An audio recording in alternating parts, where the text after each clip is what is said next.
নমস্কার, আমি রীতা। কেমন আছেন সবাই? আশা করি সবাই ভালো আছেন, আর আমরাও ভালো আছি। আমার নতুন আরেকটি ব্লগে আপনাদের সবাইকে স্বাগত জানাই। সরস্বতী পুজোর দিন সকালবেলা কেউ পড়তে যায়? ও, মাথাটা ঢাকা দাও বাবা, একটু হালকা হালকা ঠান্ডা আছে। না বাবা, রাগ করতে নেই, যাও দেখো না কি করে, রাত তাড়াতাড়ি ছেড়ে দেবে। তুমি আসলে তারপরে আমরা বেরোবো। মাথা ঢাকা দাও।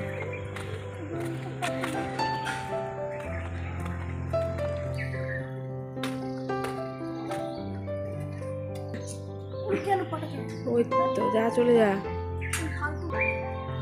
টাটা। আজকে আমি আপনাদের সঙ্গে যে ব্লগটি শেয়ার করছি, এটি সরস্বতী পুজোর পরের দিনের তোলা। তবে নানা রকম পারিবারিক পরিস্থিতি এবং শারীরিক অসুবিধার জন্য ব্লগগুলি আমি একেবারেই কন্টিনিউ করতে পারছি না। তো যাই হোক, সরস্বতী পুজোর পরের দিন সোনার পড়া ছিল। তো সোনা তো একেবারেই পড়তে যেতে চাইছিল না, কিন্তু এরপর স্কুলও বন্ধ থাকবে অনেক দিন যাবৎ, তারপরে স্কুল খুলে পরীক্ষা। তো যাই হোক, তাকে বুঝিয়ে সুঝিয়ে পাঠিয়ে দিলাম। আর তারপরে এই তো হাজবেন্ড আর আমি দুজনা মিলে এখন চাটা নিয়ে বসে পড়লাম। আমি এই যে ব্লগটা কন্টিনিউ করতে পারছি না বলে আপনারা অনেকেই মনে মনে রাগ অভিমান করছেন, কেউ বা অসন্তুষ্ট হচ্ছেন, তা আমি সকলেই বুঝতে পারছি। অনেক দূর থেকেও বেশ কিছু বন্ধুরা আমার ভিডিও দেখেন। সুদূর কেরালা থেকে একজন বন্ধু তো বলেই বসলেন, যিনি একেবারেই বাংলা বোঝেন না, অথচ আমার ব্লগ উনি কিন্তু দেখেন পুঙ্খানুপুঙ্খভাবে। তো আমি কথা দিয়েছিলাম যে গতকাল আমি ভিডিও দেব, কিন্তু সেটাও আমি করতে পারিনি। तो उन्हीं तो आबार कमेंट करे बोलेছেন সেই ভাই যে क्या रीता जी आज भी ब्लॉग नहीं डाला। तो मैंने बोला कि आज ज़रूर ब्लॉग जाएगा। तो এই জন্য আজকে শরীর যতই খারাপ থাক তবুও আজকে ব্লগটা আমি আপনাদের সঙ্গে শেয়ার করব। আর এই তো সকালবেলা সোনাকে পড়তে পাঠিয়ে দিয়ে চা খেয়ে নিয়ে তারপরে সকালবেলা একটু টিফিন তৈরি করতে চলে এসেছি। আর আজকে একটু পরোটা বানাবো। তো যেহেতু গতকাল সরস্বতী পুজো গেছে, এই ব্লগ অনুযায়ী তো আমাদের এখানে মগরাতে আর কালনাতে খুব ভালো সরস্বতী পুজো হয়। তো সোনা তো কালকে থেকেই পাগল করে তুলছে যে মা একটু পুজো দেখতে নিয়ে চলো, ঠাকুর দেখতে যাব। তো ওর ইচ্ছে ছিল কালনা মগরা দুটোই দেখবে, কিন্তু আমার সত্যি কথা বলতে শরীরটা এতটাই খারাপ যাচ্ছে যে আমার কোথাও যাওয়ার ইচ্ছেটা হচ্ছে না। সংসারের কাজগুলো সেরে নেওয়ার পর তারপরে আর এতটুকু মন চাইছে না যে সেজে গুজে আবার বাড়ির বাইরে কোথাও বেরোতে যাই। তো হাজব্যান্ডও বলছে, জোর করছে যে চলো একটু ঘুরে আসি। যাই হোক, তাই সোনাকে বলেছিলাম ঠিক আছে তুমি পড়ে এসো, তারপরে আমরা বেরোবো, এরকমই একটা কথা দিয়েছি। সেই সঙ্গে বাড়িতেও কাজ চলছিল, কারণ টাইলসের কাজটা কদিন গ্যাপ যাওয়াতে এই দিনও টাইলসের মিস্ত্রি এসেছিলেন, আর এই চাটা তাদের জন্যই করে নিয়ে যাচ্ছি। আর একটা কি অসুবিধা হয় জানেন, এত দেরি করে যেহেতু আমি ব্লগ দিচ্ছি, তাই ব্লগগুলো যখন আমি শেয়ার করি তখন এর নোটিফিকেশান সকলের কাছে পৌঁছায় না, তাতে আমার রিচটাও অনেক কমে যায় এবং ভিউজটাও অনেক ডাউনে চলে যাচ্ছে।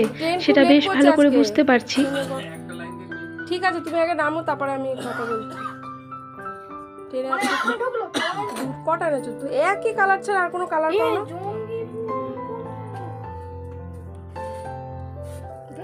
একই রকমের দুটো আনতে পারতে।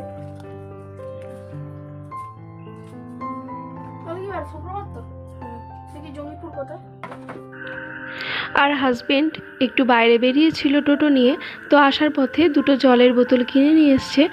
আর যেহেতু তার একটু কাজ পড়ে গিয়েছিল, তাই সকালবেলা আমাদের বেরোনোর কথা ছিল যে টিফিনটা খেয়ে আমরা ঠাকুর দেখে চলে আসব।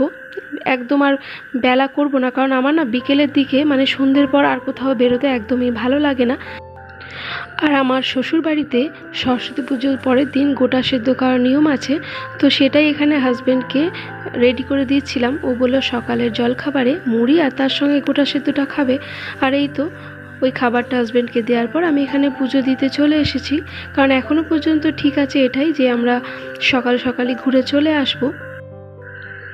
আর সেই একই কারণে চটজলদি রান্নাটাও বসিয়ে দিয়েছি, কারণ ঘুরে এসে যাতে দুপুরের খাবারটা বাড়িতেই খেতে পারি এবং আমাকে যাতে বাড়ি এসে আবার তাড়াহুড়ো করে রান্না করতে না হয়, তাই কোনো রকম এক তরকারি ভাত করে রেখে যাব, এইরকমই একটা প্ল্যান ছিল। কিন্তু শেষমেশ সেই প্ল্যানটার বদল ঘটে। কারণ হচ্ছে, প্রথমত যাওয়ার ইচ্ছে ছিল কালনাতে, আর কালনাতে যেতে হলে ট্রেনে করে যাব এরকমই কথা ছিল। তো সোনাও সেইভাবেই রাজি ছিল, কিন্তু হাজবেন্ড কালনায় তার এক বন্ধুর কাছ থেকে খবর নিয়েছেন যে ওখানে ঠাকুর তো খুব ভালো হয়, কিন্তু সেটা অনেক দূরে দূরে হয়, তাই হেঁটে ঘোরা তো সম্ভব নয়, হয়তো টোটো অটো কিছু ভাড়া করে নিতে হবে, নইলে আমাদের যে স্কুটি আছে সেটা নিয়ে যেতে হবে। এখন স্কুটি করে যদি যেতে যাই তাহলে আমার যে স্পাইনালে ব্যথা আছে, তো অতক্ষণ স্কুটিতে বসে থাকলে আমার অবস্থা মারাত্মক খারাপ হয়ে পড়বে। আর সেই কারণে ওই পথটা তাই ক্যান্সেল করতে হয়েছে। এবং অতঃপর আমরা বিকেলেই গিয়েছিলাম। তো যাই হোক, দুপুরের খাবার দাবার যেটা করব সেটা রান্নাবান্না কমপ্লিট হয়ে গেছে। আর এখানে আমি একটু রেডি হয়ে নিয়েছি, এখন একটু বাজারে যাব। আমি হলুদ পেছনে হলুদ হলুদ করেছি আর এই তো সোনা আর আমি একটু বেরিয়ে পড়েছি। তো এই হলুদ হলুদ সরস্বতী পুজোর দিন পরার দরকার ছিল, তাই না? তো সোনার স্কুলের পাশ দিয়ে যাচ্ছি, আর স্কুলের চারিদিকটা রং করেছে, তো বেশ ভালো লাগছে। আর বড়টা ছোটটাই দাও। আর এই তো দুজনা গল্প করতে করতে দোকানে চলেও এসেছি। তো আজকে যেহেতু পোস্ত আর ডাল করেছি, একটু পাঁপড় ভাজা হলে ভালো হয়। তো দেখলাম বাড়িতে পাঁপড়টা শেষ হয়ে গেছে, আর তাই তো সোনার আমি দুজনাতে এই পাঁপড়টা নিতেই চলে এসেছি।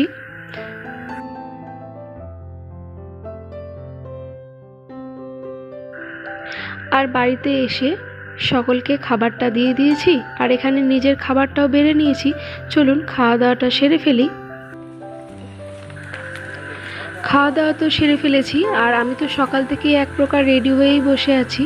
তো ওরাও রেডি হয়েছে যে এইবার দুপুর দুপুর থাকতে ঠাকুরটা দেখতে বেরোবো। তো কথা তো ছিল কালনায় যাব, কিন্তু কালনায় তো আর যাওয়া হয়নি, শেষে মগরাতেই গিয়েছিলাম। সোনাকে অনেক করে রাজি করিয়েছি। আর এই দেখুন কীরকম একেবারে ওয়েদার চট করে পরিবর্তন হয়ে গেল, মেঘ করে ঝোড়ো হাওয়া বইছে কী পরিমাণে। আমি তো ভাবলাম হয়তো আর যেতেই পারবো না, কারণ একটু বৃষ্টিও পড়ছিল। তো যাই হোক, আমার একদিকে ভালো লাগছিল এই ভেবে যে একটু শুয়ে পড়তে পারবো। বাবা কি হবে তাহলে? কি হবে বাবা? দেখি একবার বাবা, তাকাও একটু। কি হবে? সব হবে। কিন্তু কি আশ্চর্য দেখুন, প্রকৃতির কি লীলা খেলা। এই দেখলাম মেঘ করে বৃষ্টি আসবে আসবে, আর এরই মধ্যে চারিদিকটা একদম রোদ উঠে ঝকঝক করছে। তো মনের যে ছোট্ট একটা খুশি হচ্ছিল যে একটু শুয়ে পড়তে পারবো, তো সেটা তো আর হলো না। আবার তড়িঘড়ি রেডি হয়ে বেরিয়ে পড়লাম। আর বেরোনোর আগে মিস্ত্রি দাদাদের বলে দেওয়া হলো যে মালপত্রগুলো বাইরে রয়েছে সেগুলো বললেন যে ওনারাই যেন তুলে দেন। আর এই তো তারপরে বেরিয়ে পড়লাম। আর এই যে পিরামিডের মতো যে প্যান্ডেলটা ছিল, এটা আমাদের পাড়ারই একটা পূজা প্যান্ডেল।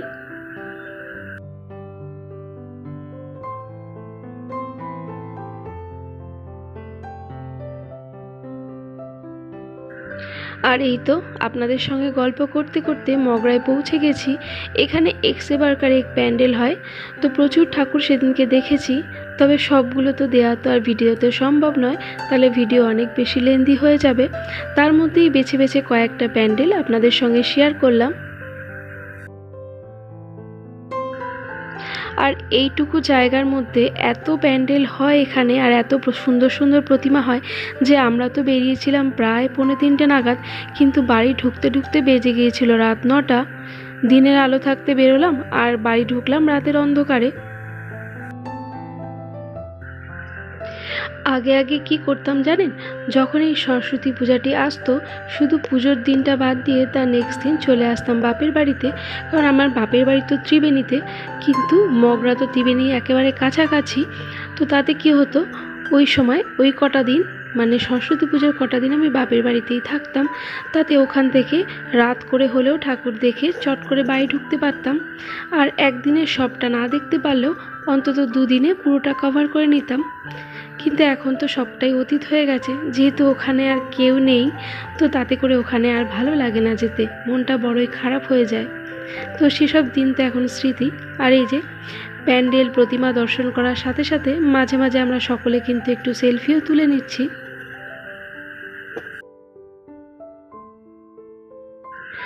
প্রতিটা প্যান্ডেল কিন্তু অপূর্ব সুন্দর হয়।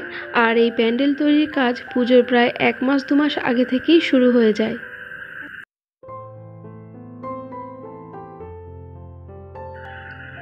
আর এই যে এই প্যান্ডেলটা দর্শন করতে এসে দেখা হয়ে গেল আমার ভাইয়ের সাথে। এই যে আমার ভাইয়ের বউ আর ভাইয়ের ছেলে। তো পুচকেটাকে তো কিছুতেই জোর করে বাবার কাছ থেকে নেওয়া যাচ্ছিল না, তবুও আমি একটু জোর করে আদর করে বললাম চল আমাদের সঙ্গে ঘুরবি, কিন্তু সে তো কিছুতেই থাকতে চায় না। দেখে তো বুঝতেই পারছেন। তো ওদের সঙ্গে তো মাঝে মাঝেই দেখা হয়ে যাচ্ছিল, আর ওরা আমাদের পিছু পিছুই আসছিল। আর আমার ভাইয়ের শ্বশুরবাড়ি এই মগরাতেই, তাতে করে ওরাও এই সময়টাতে বাড়িতে নেই, ওর শ্বশুরবাড়িতেই আছে। আর ওর শ্বশুরবাড়ির কাছেই একটা বড় প্যান্ডেল হয়, তো সেখানেও আমরা যাব। আর যদি সময় পাই তো শ্বশুরবাড়ি থেকেও একটু ঘুরে আসব। এই প্রতিমাটি দেখুন কি অপূর্ব, তাই না বলুন? এই মগরাতে শুধু যে মাত্র প্রতিমা প্যান্ডেল সুন্দর হয় তা কিন্তু নয়, সেই সঙ্গে সঙ্গে লাইটিংও কিন্তু অপূর্ব সুন্দর করে।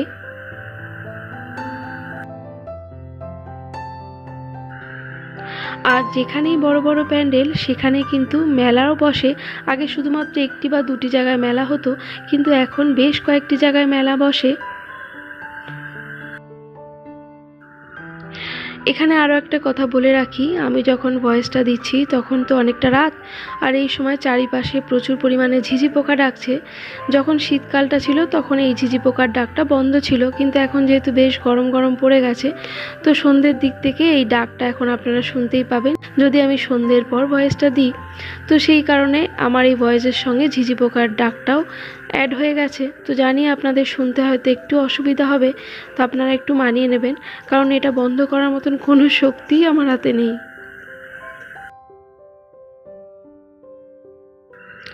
আর রাস্তার ধারে এই প্রতিমা প্যান্ডেল দর্শন করার পর তারপরে একটু ফুচকা খেলাম। আর এখানে ভাইদের সঙ্গে দেখা হয়ে গেল, তাই সকলে মিলেই আমরা একসাথে ফুচকাটা খেয়েছি। আর তারপরে ওরা চলে গেছিলো বাড়িতে, কারণ বাচ্চাটার খিদে পেয়ে গিয়েছিল। আর আমরা বাকি ঠাকুরগুলো তারপরে দর্শন করলাম।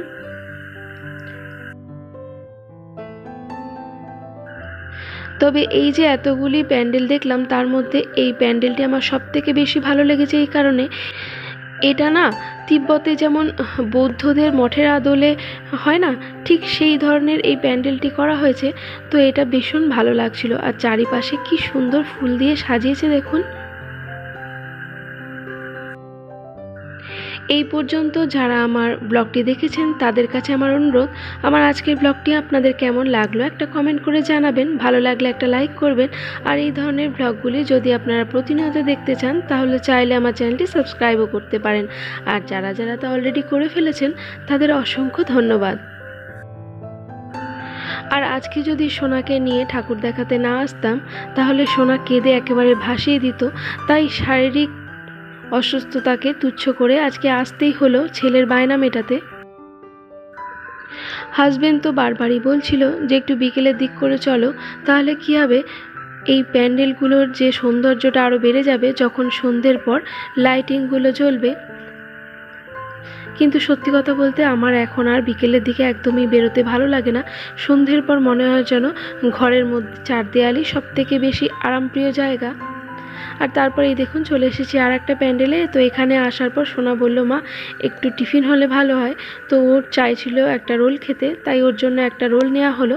তারপরে এই যে ওখান থেকে রোল খাওয়ার পর চলে আসলাম আরও একটি প্যান্ডেলে। আর এটা করা হয়েছে স্বামীনারায়ণের যে মন্দির আছে কলকাতায়, তারই অনুরূপ এটা করা হয়েছে। আর এই প্যান্ডেলটিও কিন্তু দারুণ সুন্দর হয়েছে, আর প্রতিমাগুলিও খুবই সুন্দর। আর এইখানে যে মেলা হয়েছে তাতে না অনেক রকমের আচার বসেছিল, তো আচারটা তো দেখতে লোভনীয় লাগছিলই, আর মনেও হচ্ছিল ওখান থেকে কিছুটা আচার কিনে নিই, কিন্তু শেষ পর্যন্ত আর কেনা হয়নি, কারণ দামটা অনেকটাই ছিল। এছাড়াও সোনা বলে রেখেছিল যে মা আমরা যখন মগরায় সরস্বতী ঠাকুর দেখতে যাব তখন ওখান থেকে আমরা বিরিয়ানি খেয়ে বাড়ি ফিরবো। আর এই দোকানটাতে বেশ ভালো বিরিয়ানি বানায়, আমরা যখনই মন করে তখন এই দোকান থেকে নিয়ে যাই। আর এই তো চলে আসলাম। তাহলে চলুন এরই সঙ্গে আজকের ব্লগটা এখানেই শেষ করলাম। সকলে ভালো থাকবেন, আবারও দেখা হবে।